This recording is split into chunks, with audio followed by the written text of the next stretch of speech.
એ તો હું રોપીશ જ. તો ફ્રેન્ડ્સ કેમ છો? ગુડ મોર્નિંગ, જય ગુરુદેવ. તો આજે અમે લોકો જો ખેતરમાં આવેલા છીએ આ ખૂટા રોપવા માટે, મકાઈના બગાડ એટલા માટે.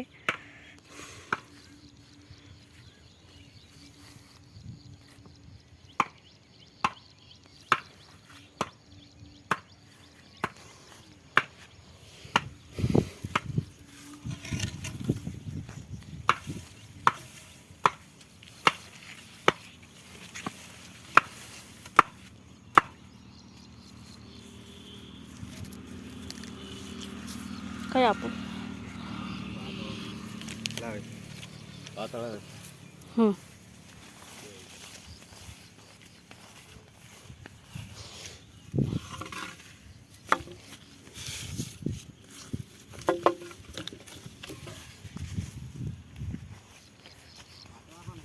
આ પતલાઈ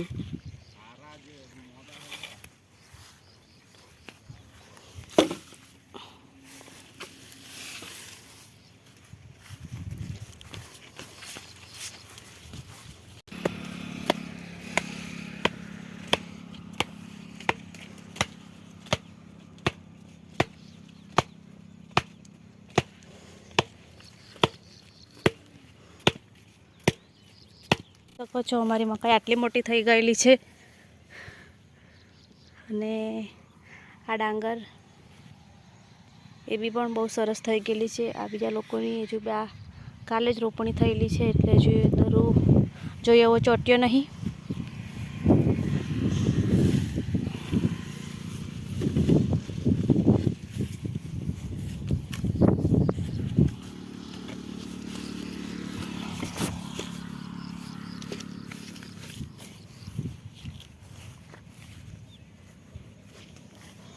સવારે જ ગોધરાથી આવ્યા એટલે હવે હમણાં કામ કરીશું, પછી સાંજે ગોધરા જઈશું પાછા.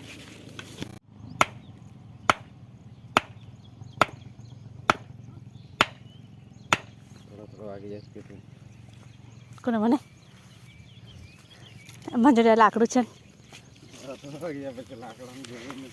પછી હું નહીં મારું કે પાછા. આ નાનો દારૂ હતો કે પછી સિસ્ટમ છે દારૂની એવી? લો મોબાઈલ એક બાજુ.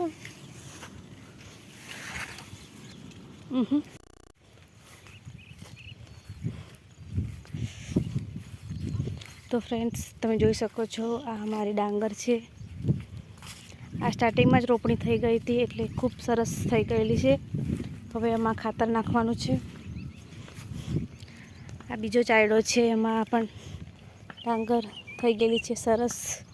હવે ખાતર નાખશું ત્યારે પાછી કમ્પ્લીટ થઈ જશે.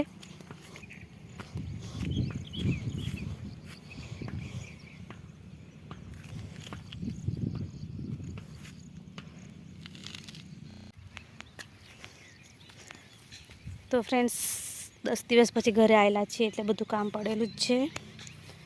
તો હવે આજે આખો દિવસ કામ કરીશું, સાંજે ગોધરા જઈશું.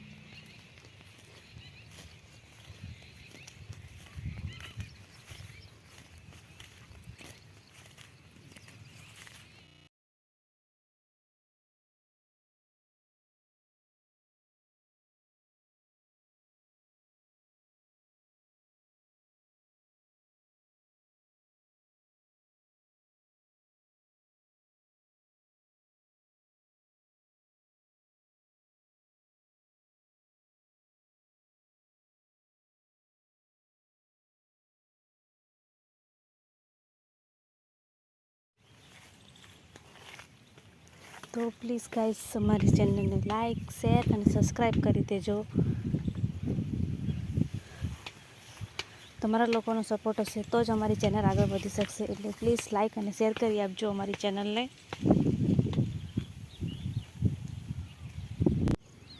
તો ફ્રેન્ડ્સ જો અમે લોકોએ ઘાસ કાપી દીધું છે. હવે આ દોરી બાંધવાનું કામ ચાલુ છે. પ્રજ્ઞેશ દોરી બાંધે છે. મેં એટલી વાર થોડું ઘાસ કાપી લીધું ગાય માટે. તો જો આવી રીતના બાંધ્યું છે. આનાથી કૂતરા બી અંદર ના ભરાય. હજુ આના ઉપર એક દોરી આવશે એટલે કમ્પ્લીટ થઈ જશે. ના ભૂંડ ખરાબ કરે કે ના કૂતરા બી ભરાય, કેમ કે હવે મકાઈ મોટી થઈ ગયેલી છે. નીંગલું બી આવી ગયેલું છે, તમે લોકો જોઈ શકો છો. કંઈક રાડ નીંગલાઈ ગયેલું છે. એટલા માટે આ દોરી બાંધવા પડે છે ખૂંટા રોપીને. તો થોડી વાર લાગશે, પછી અમે લોકો જઈશું ઘરે.